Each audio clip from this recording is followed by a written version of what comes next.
The Trump administration today slapped new economic sanctions on Moscow, saying Russia violated an international ban on chemical weapons.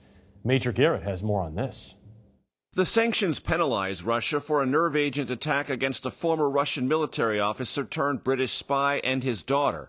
Both were sickened but survived. The attack happened in March in Salisbury, England. Russia has denied responsibility. The new sanctions, which take effect August 22nd, block Russia from purchasing potentially hundreds of millions of dollars in weapons, electronics, and aviation-related equipment from the U.S. In March, the U.S. expelled 60 Russian diplomats for the poisoning. There's never been a president as tough on Russia as I have been.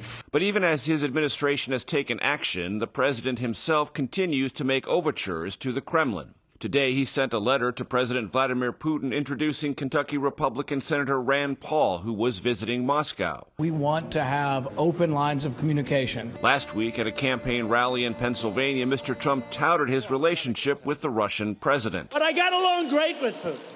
But earlier that day, top administration officials said Russian attacks on U.S. elections are continuing.